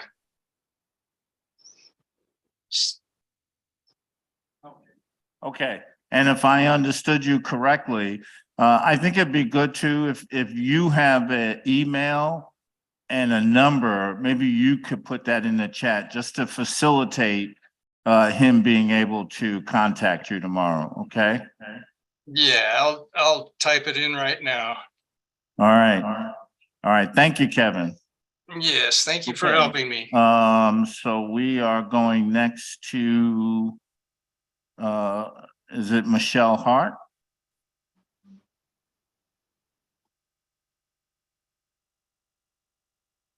Yes, sir. Can you hear me? Great, great. I am a school teacher of 25 years or more, 26 years in Houston, Texas. I returned to my classroom one day and there's a hate symbol on the wall. There's a swastika on the wall. I called and reported to the campus police, and he looks like he's more upset that I called him instead of the administrator. I am told that the administrator is aware of it. I did have an administrator come to my classroom during instructional time, claiming that she's doing an investigation. She had no pen, she had no pad. She called out that she's doing this investigation for an associate principal. After that, I have not heard anything from anyone else. No follow-up, no feedback. Worse yet, that symbol is still on my wall, and it is a gut-wrenching punch to see that on my wall. Prior to that, I had my work vandalized in a hallway, and in addition to that, when I typed the word on an email, good morning. When I type GOO, it says goodbye and it calls my name out. I am in need of help. I would like to know how to address this, how to bring attention to it, but more importantly, to put a stop to it, to prevent it, and create policy around it. Thank you, sir, for hearing me. All right. And Michelle, you're in Houston, did you say? Yes, sir, I'm in Houston, Texas. All right. So what we can do, can you put your contact information in the chat? Yes, And ma'am. we can reach out to you tomorrow and we can then connect you with some of the attorneys that we work with in Houston, Texas. Yes, sir. Okay? Is there anyone in particular, should I put Derek, send it to Derek or who? No, put your name in the, if you put your information in the chat, then we will have Patrice Perry will reach out to you tomorrow. Thank you, sir. All right? Thank you. Okay, thank you. All right, I think we have George Taylor next.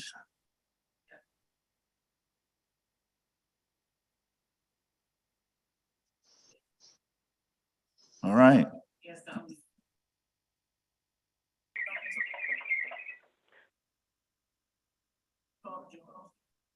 You can speak.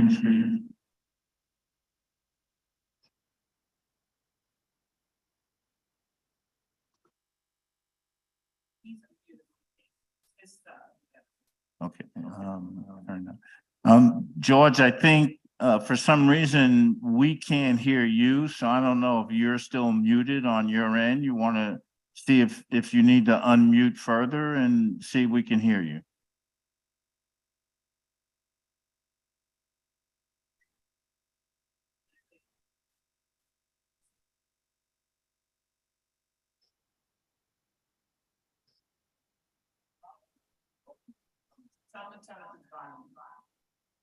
All right, George, try to turn up your volume.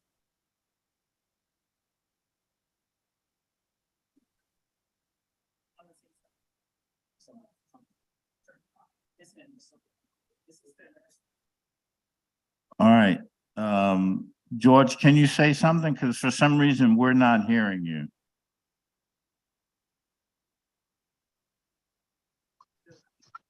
Okay.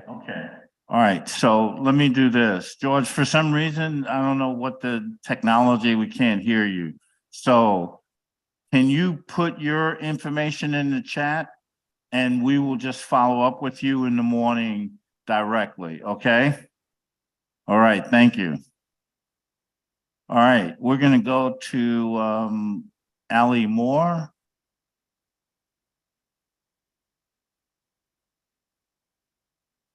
And who hasn't stood up yet? Ken Gilbert. Ken is going to walk us through Ali Moore and then Marcus Jones. We see him there.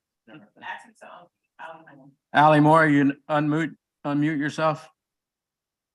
Hello? Yeah, good. What's your issue?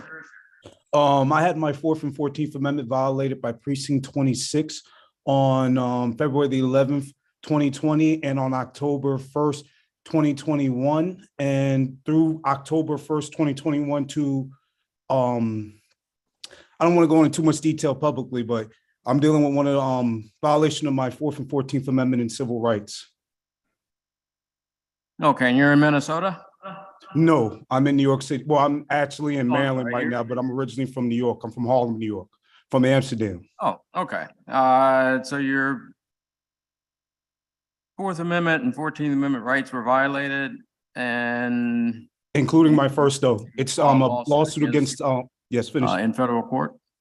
Yeah, I'm in the the Federal Southern District Court of New York.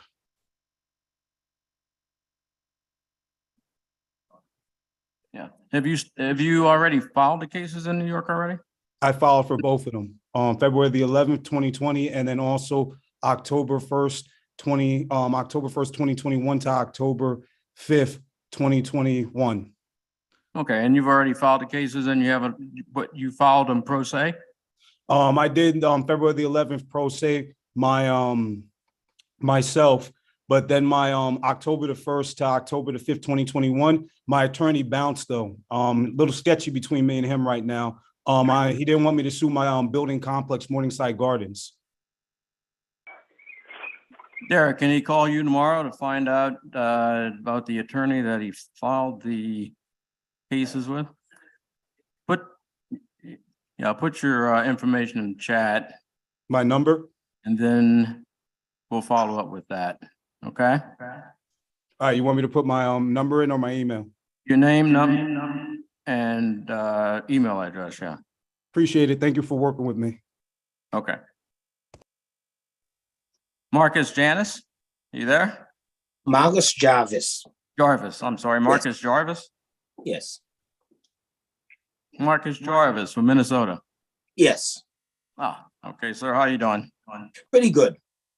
Good. What's your issue? Okay, I have a couple of issues. So I have a small business, small law firm here, and fell behind on paying some taxes for a few years. Anyway, I filed them late and made payment arrangements for some years.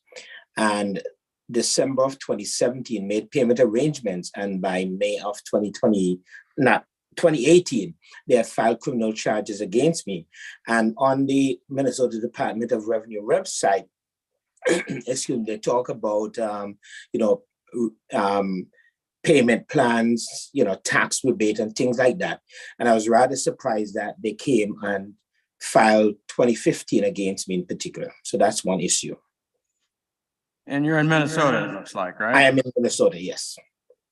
Okay. And Derek, I guess it's going to be on to you as well. We've got a chapter in Minnesota, I'm sure. And if you put your information in the chat, sir, then someone will be in contact with you tomorrow so they can get further information. That is correct. I did put my information in the chat already, and I saw that it has been logged. Okay, perfect. We've got it. Thank you. I'm gonna go with the gentleman at the mic here in the House of Justice. I'm sorry, we will go with, and I don't have my glasses on. Go right ahead.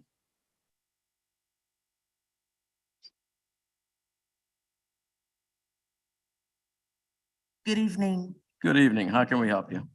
My name is Carmen Felton, and I was in the shelter system, and I've been railroaded from the Jump Street. I see the plan, how they implemented it, and they got me an apartment which is not safe. I took them to court. Everything that they've done, I need a team of lawyers because it's not only with the shelter system, it's not only with Canberra and Home Base. So you didn't take the apartment that they gave you? I took the apartment under the guise that it was renovated. I saw the place November 3rd, 2020. They came and got me out of Bellevue Hospital, the cardiac unit, for me to go and get this apartment. They said it was taken care of, Ms. Felton, but it was the same way I saw it November 3rd, election day. All I right, didn't want to. So you are back in the homeless shelter? Is that what you're saying? Well, Or I you're in was the there. Strange things have been happening in that apartment, people coming in there with, and it's just myself eating my food, just doing a lot of not nice things. So let me stop you for 1 second. Mhm. So you want what? You're in an apartment already. Move. And I've been trying to I got in contact with Canberra out there, and they keep switching up all kind of stuff. Oh, you got a new case manager. The individual who came to my apartment 6 days upon my arrival there, he's not.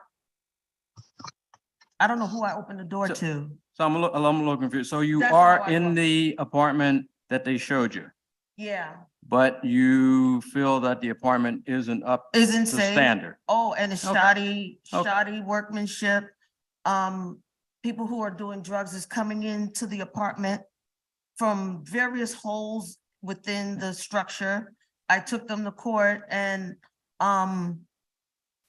the judge there is siding with them, didn't want to go through the whole motion. I had called 311, 911 comes out there on a. Do you have another appointment in housing court now?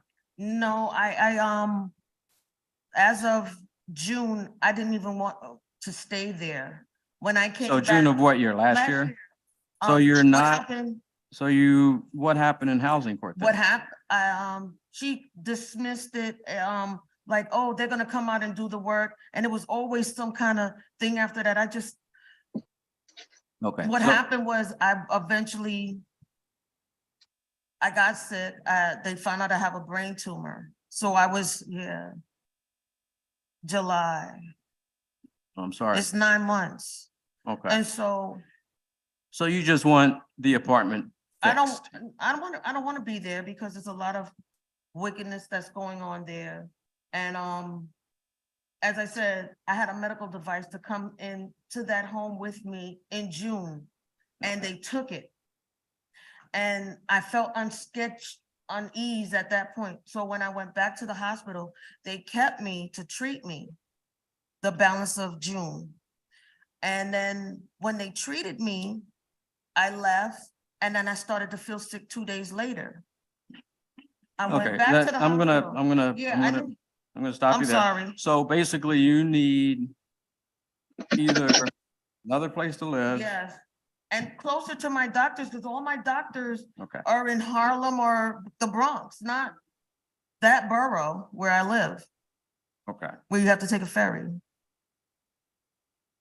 Does anybody want to? It's more than that. It's with the hospital.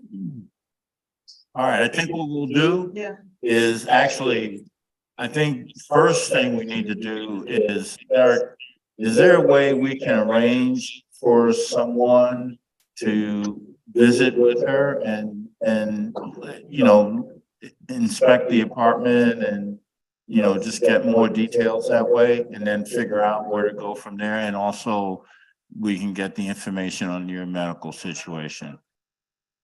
All right, so Okay. that's what we're gonna do, okay? All right. All right, great. Thank you. All right, give yourselves a big hand. All right, so again, for those that were online with us, we want to thank you for joining us. Remember, 2 of our attorneys are online with you, so if you did put questions into the chat, they will make sure, Carmen Giordano and Kyle Edmonds, to the extent that they can, they will answer some of those questions. And we will also go through them to make sure that either they have responded to them, and if they couldn't respond to some, we'll make sure that they get answered. All right, for those where we asked you to make calls or that we asked you to put your information in the chat, we will make sure that we will follow up with you tomorrow, because we make sure that we get everyone's schedule. So we said we're gonna call you, we're gonna call you tomorrow. And we're gonna get you scheduled and then get you connected to whoever may best try to facilitate your situation. So I'm talking to everyone here and I'm speaking to everyone that's online. So we're gonna take this break right now. Again, give yourselves a big hand. Of course, we want to thank all of the attorneys that were with us tonight, and let's give them a hand. And